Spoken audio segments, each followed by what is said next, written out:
5 seconds. Start. நண்பர்களே, நாளைய தினம் நமது சுதந்திர திருநாளை கொண்டாட இருக்கிறோம். நாட்டு மக்கள் அனைவருக்கும் இது மகிழ்ச்சி நிறைந்த ஒரு நல்ல நாள். விடுதலை போராட்டத்தில் கலந்து கொண்ட என்னை போன்றவர்களுக்கு தனி முக்கியத்துவம் வாய்ந்த ஒரு பொன்னாள். அண்ணல் காந்தியடிகளின் தலைமையிலே ஆயிரக்கணக்கான மக்கள் அந்நிய ஆட்சிக்கு எதிராக விடுதலை போராட்டத்தில் பங்கு கொண்டார்கள். தங்கள் வாழ்நாளிலேயே நாட்டுக்கு சுதந்திரம் கிடைத்துவிடும் என்பதோ, அதன் பலனை தாங்கள் அனுபவிக்கலாம் என்பதோ அப்பொழுது அவர்களுக்கு தெரியாது. தன்னலமின்றி அவர்கள் போராடினார்கள். அந்நிய ஆட்சியிலிருந்து நாடு விடுதலை பெற வேண்டும். தன்னுடைய விதியை அது தானே நிர்ணயித்து கொள்ள வேண்டுமென்பதற்காக இளைஞர்களும் முதியவர்களும் ஆண்களும் பெண்களுமாக பல்லாயிரக்கணக்கான மக்கள் போராடினார்கள். அவர்களது தன்னலமற்ற அந்த உணர்வு உலகத்தின் பாராட்டுதலை பெற்றது. நாடு விடுதலை பெற்ற பிறகு நாட்டின் முதல் பிரதம மந்திரியாக விளங்கிய பண்டித ஜவஹர்லால் நேரு அவர்கள் விஞ்ஞான தொழில்நுட்ப முன்னேற்றங்களை துரிதமாக பயன்படுத்தி நவீன பாரதத்தை உருவாக்க வேண்டுமென்று கனவு கண்டார்கள். அவர் எண்ணிய திட்டங்கள் சில அவர் காலத்திலேயே அமைய பெற்றதைக் கண்டு அவர் மன நிறைவு பெற்றார். சுதந்திர தினத்தை கொண்டாடும் இந்த நாளில் சுதந்திரத்திற்காக பாடுபட்ட நமது தலைவர்கள் கண்ட கனவையும் நாம் எண்ணி பார்க்க வேண்டும்.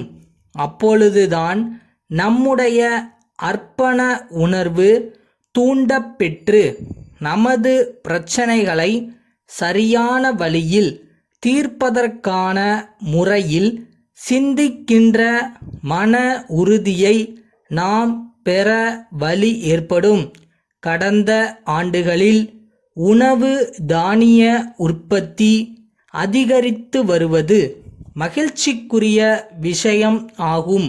நாம் விவசாயிகளுக்கு ஆக்கமும் ஊக்கமும் அளித்தால் அவர்கள் உற்பத்தியை மேலும் பெருக்குவார்கள் என்ற நம்பிக்கை எனக்கு இருக்கிறது. ஆனால் இது மட்டும் போதாது. அதிக உற்பத்தியின் பயன்கள் நுகர்வோருக்கும் கிடைக்கும் வகையில் அவர்களின் தேவைக்கேற்ப உணவு தானியங்கள் நியாயமான விலையில் தாராளமாக கிடைக்க வேண்டும். இடைத்தரகர்கள் கொள்ளையடிக்காதவாறு தடுத்துவிட்டால் அத்தியாவசிய பொருட்கள் நுகர்வோருக்கு நியாயமான விலையில் கிடைக்கின்ற நிலைமைகளை உருவாக்குவது சாத்தியம் என்பது என்னுடைய திடமான நம்பிக்கை.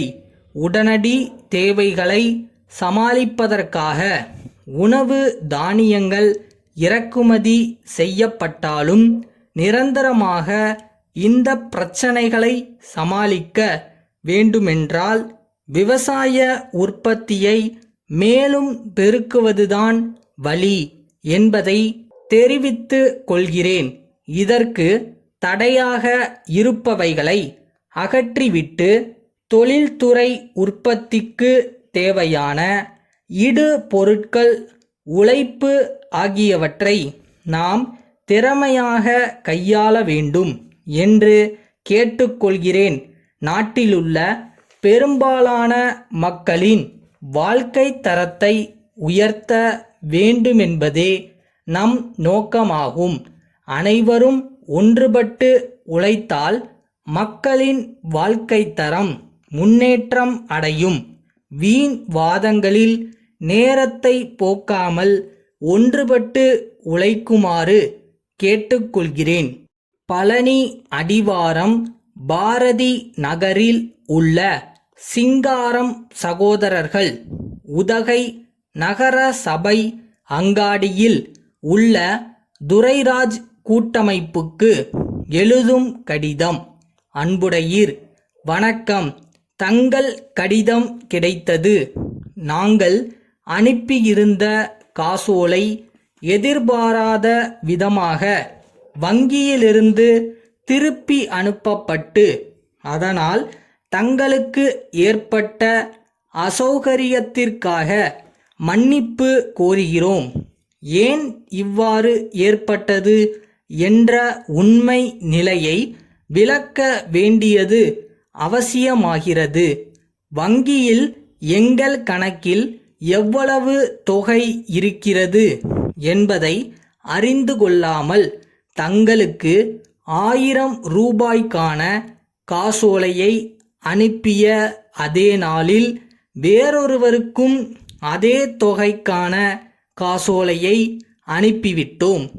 அந்த காசோலை வங்கியால் ஏற்றுக்கொள்ளப்பட்டு தங்களுக்கு அனுப்பியது திருப்பி அனுப்பப்பட்டு விட்டது. இது குறித்து தாங்கள் கடுமையான வார்த்தைகளில் கடிதம் எழுதியிருக்கிறீர்கள். எங்கள் தவறை நாங்கள் ஒத்துக்கொள்கிறோம். இத்துடன் 1000 ரூபாய்க்கான இந்தியன் வங்கி வரைவு ஒன்றினை அனுப்பியுள்ளோம். இதனை பெற்றுக்கொண்டதற்கான விவரத்தை தயவு செய்து தெரிவிக்கவும். கூடிய வரையில் ஒவ்வொரு மாதமும் முதல் வாரத்தில் தங்கள் கணக்குகளை சரி செய்து விடுகிறோம். தங்கள் நம்பிக்கையுள்ள